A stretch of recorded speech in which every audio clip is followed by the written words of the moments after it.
Hello, and welcome to the Culture Beats podcast. I'm your host, Chris Bournet.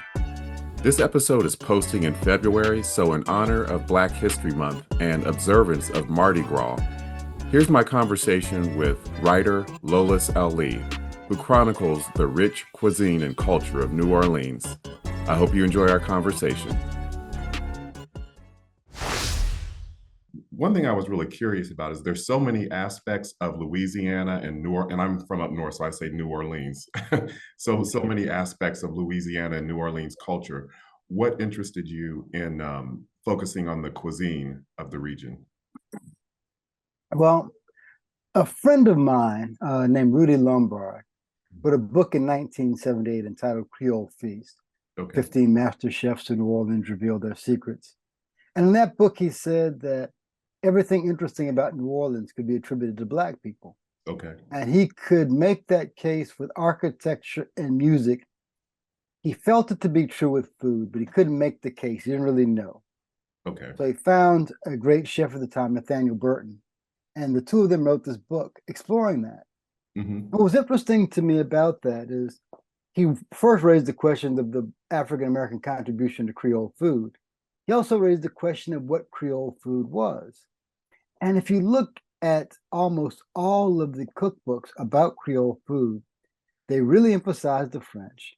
And then they talk about all the other white people who've ever passed through Louisiana. Mm-hmm. And having been at that point, having been to West Africa, I'm like, this food tastes a whole lot more West African than French to me. Mm-hmm. And so that's what I wanted to explore in my own work. Right.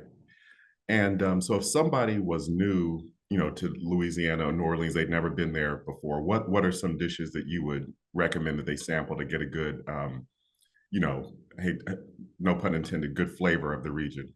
Yeah. Red beans and rice is probably Okay. the most common traditional dish.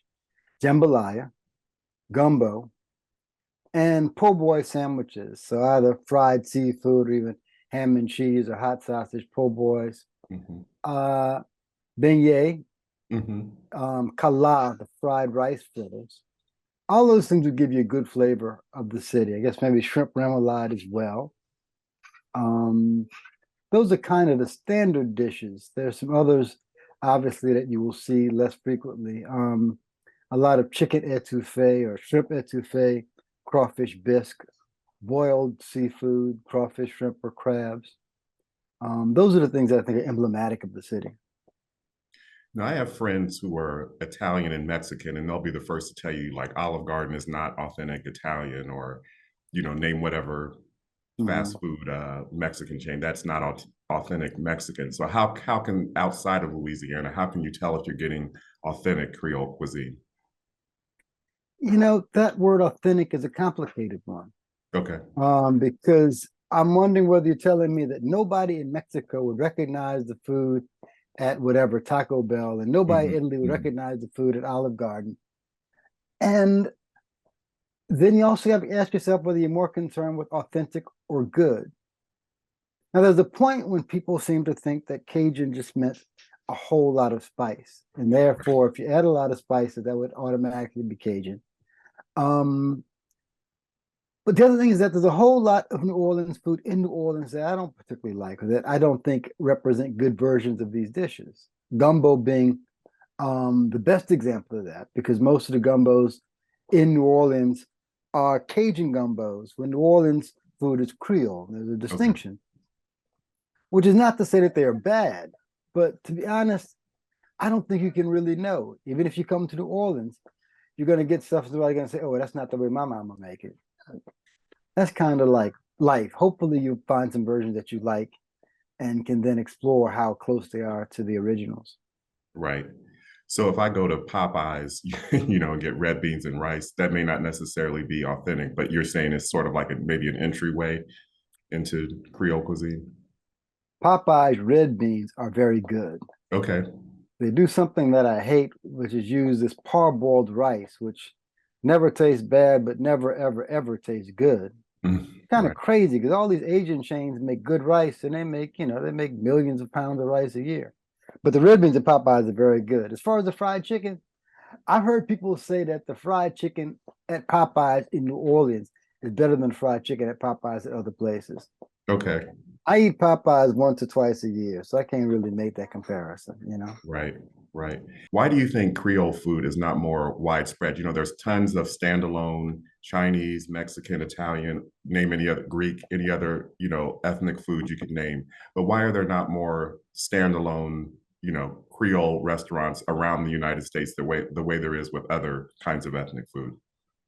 Well, mind you, you just listed several countries Okay. and compared it to arguably the southern half of a state. And so there are a lot fewer people from Louisiana than there are from those other places. Um, the other thing that I would say is that a lot of those places ended up being started because folks from those countries came here and somebody had to make the food of the country for them. Then other people in the United States said, oh, we like Greek food, we like Mexican food, and it's spread in that way.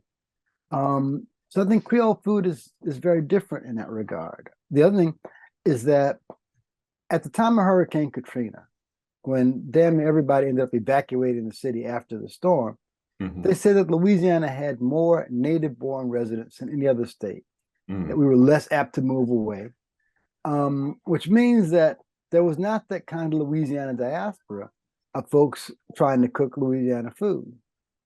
Now I'm living in Los Angeles, and it turns out I'm living in a neighborhood that used to be called Little New Orleans. And there are several New Orleans flavored restaurants within a couple of miles of here. So in that sense, you do see that there's something of a diaspora in places where a lot of New Orleanians have settled. But I think you're looking at really Chicago, Los Angeles, and the Bay Area of California. Yeah, it was interesting in The Warmth of Other Suns, how Isabel Wilkerson described how people, when they were during the Great Migration, ended up where they ended up because of the train lines and how they ran, and how people from Louisiana ended up primarily on the West Coast and further west in the mid coast, I'm sorry, in the Midwest, like you just explained. Well, Chicago became important. I assume that there was a direct train line. I got relatives who moved both to the coast and to Chicago, but also a lot of the musicians moved to Chicago. King Oliver and Louis Armstrong both moved there, and we're talking about the 1920s. So in that sense, another thing that motivates the decision of where to move is, where do you know people? And once you get, 10 of your people in one place, then 20 more will follow, Right, right. So the Creole cuisine of New Orleans or Louisiana, is it different from like the Creole cuisine of Haiti or, any other place where there was French colonized with African people? There are definite similarities. For example, in both New Orleans and in Haiti, and the sections of Cuba where Haitians settled, red beans are standard food. And Cubans are known for black beans. So it's striking to find that similarity with Haitians and red beans. Another thing that you often find is that the definition of Creole means tomato sauce. Interesting. I was in Puerto Rico and they had shrimp Creole on the menu, and it's basically shrimp cooked in a tomato sauce. Whether we're talking about, the French settlement in Madagascar, to the French settlement in West Africa, to the French settlement in the Caribbean, there are some things that are sort of common. I would argue that the African element is more important than the French element in terms of the culinary traditions of these places. I got a friend from Cameroon whose family settled in the Bay Area of California. He started dating a woman from New Orleans, and he said tasting New Orleans food was the first time he tasted something in New Orleans in the United States that reminded him of the food of Cameroon. I think you'll find that consistently. New Orleans, in terms of its French connections, the fine dining tradition is certainly French. There are certain dishes and sauces that are very much French, like the Meunière sauce, and just like potatoes, Brabant, Hollandaise sauce, which you see in a lot of menus, is obviously French. But I think the African element is really the common denominator in those places. Right. And also, do you think that Americans tend to mix up Cajun and Creole, like they don't know the difference? They certainly don't know the difference. And in fact, Mhm. most people in Louisiana, I don't think, could articulate the difference well. And there's a good reason for it. We're talking about places that are about 2 hours apart with modern highways and modern cars. Mhm. If we're going to talk about, oh my goodness, baby, I'm on a Hello call there. now. Okay. Yeah. If we're going to talk about what things were like, 80, 100 years ago, Mhm. both the train and the slower roads and so forth really meant that these places were not very far apart. Mhm. Also, the dishes have the same names. I Mhm. make a big distinction between Cajun gumbo and Creole gumbo, but the word gumbo is applied to both of them. Mhm. Um, and you find people, because of the Cajun craze of the 1980s, you find people coming to New Orleans looking for Cajun food. Right. You find chefs who are not from New Orleans learning from chefs who are not from New Orleans, learning from chefs who are not from New Orleans. And so, in that sense, they think, for example, that andouille is Cajun, is Creole sausage when it's not. But these are the kinds of things that happen when you have this sort of mixing of people and not a real codified definition of what these dishes and recipes should be. Right. Right. Do you think, shows that you've contributed to in movies like Treme, do they help kind of preserve Creole culture and maybe get more people interested in learning more and learning about the authenticity and the nuances of Creole Well, culture and cuisine? Treme very consciously sought to celebrate New Orleans culture. Hmm. And there's an extent to which, if you were an elder of the culture, particularly a Mardi Gras Indian or a jazz musician or an R&B musician, if you were old, we wanted to get you on camera. Okay. Which in some ways important in that so many people have since died, and there probably is not much other video evidence of their having lived. Hmm. Um, but I think, and Tremaine in particular, we had researchers, we had consultants, we really tried to get it right and accurately. And so there are things you can learn by watching Treme, but I think it is more important for sparking your curiosity than for really explaining things to you. You Okay. know? Right. Do you ever watch a movie or a TV show and just kind of cringe, like, wow, they got they got it so wrong. They got New Orleans or Creole culture so wrong. All the stereotypes and none of the authenticity. I haven't done that in a while. I Hmm. tend to avoid those shows. Part of the problem is that what they really want to do is use the image of New Orleans as somewhere exotic and Yes. impose all of their exoticism on it, as opposed to saying, what is there about this place that's intrinsically interesting? Hmm. And so, there's one show with Larry Hagman, a legal show that thankfully lasted only a season, where among other things, he talked about alligators as being common house pets in Oh, Louisiana. wow. It's like, man, this shit ain't funny. It ain't true. It Right, ain't. right, Why would you say something that's stupid? right. Are you working on any projects right now? Anything that you're able to talk about? Yeah, the main thing that I'm working on now is a TV show about two Americans going to Champagne to make champagne. Wow. And so I'm in the middle of writing the second draft of the script. Hmm. Hopefully it will be on Apple TV Plus at some point in the next year or two. Now, I mean, I'm sure you can't give away a whole lot of details, but are there Black characters involved? Because I think that's very innovative to have Black characters doing something like that.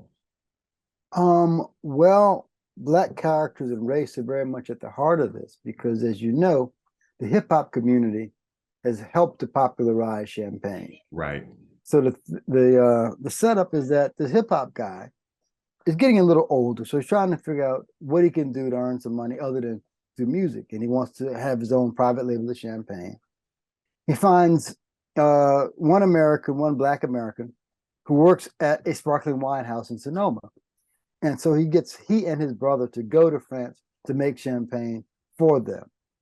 They get the champagne, they find themselves in the middle of a feud between an old champagne maker and a young wine grower. And so it's very much about the impact of African American culture on an exclusive good like champagne.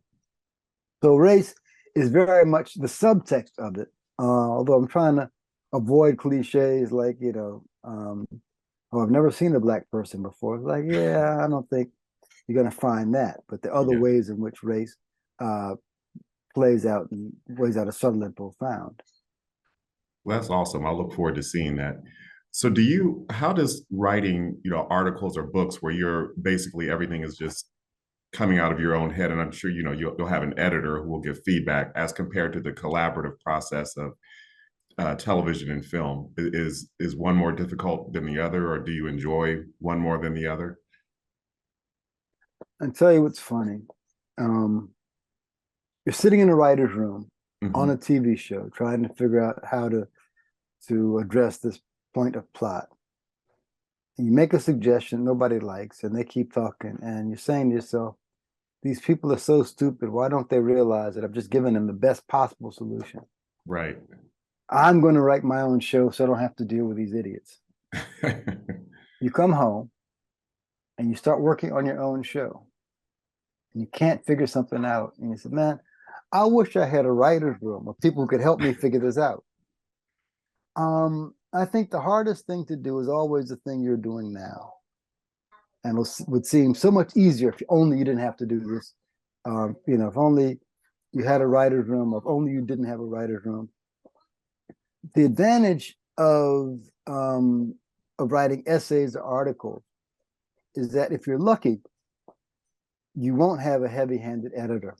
Okay. Or you'll be writing in a book and it's pretty much whatever you decide will work. So, and I've written, sometimes you write for a magazine and the magazine has a very clear style and you have to conform to it. Other times they want your voice and you can write the way you'd like to write it. Right. I'm just curious, for my own curiosity, as someone who aspires to do what you do, how did you avoid being pigeonholed as a journalist, and how were you able to make that leap into TV and film? There are a fair amount of people who've done it. I got lucky because Eric Overmeyer and David Simon came to New Orleans to make Tremaine, wanted a writer, a couple of writers who knew the city. So they got me into that. And then I learned some of TV writing from them, but then I moved out to LA and learned a lot of other things. One thing that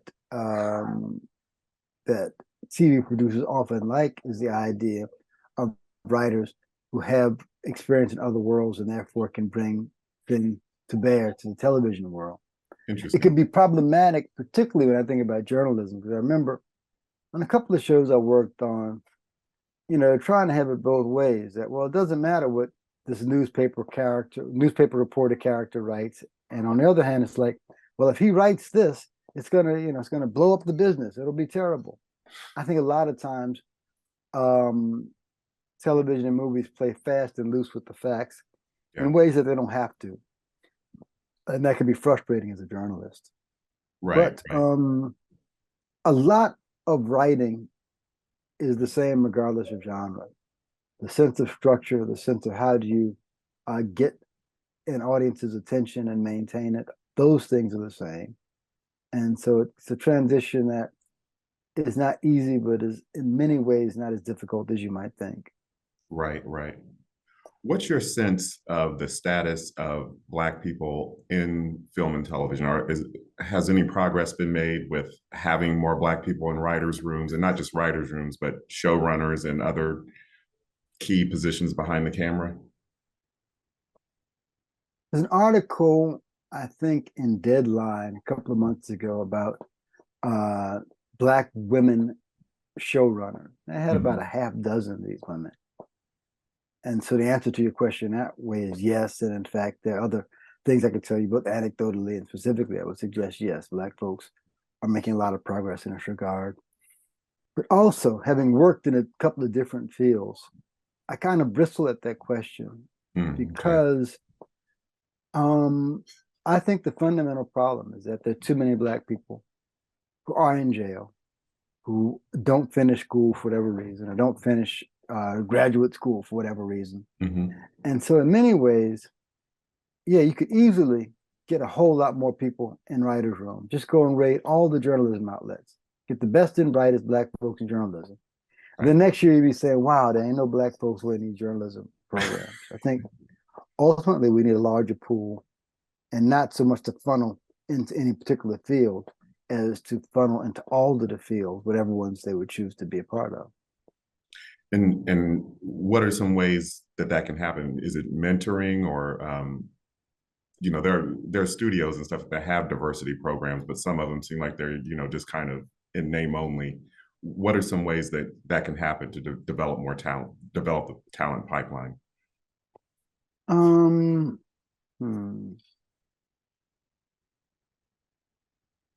I think one thing that would help is for colleges and universities in general, and HBCUs in particular, to look at screenwriting as a viable minor or major field of study. Okay.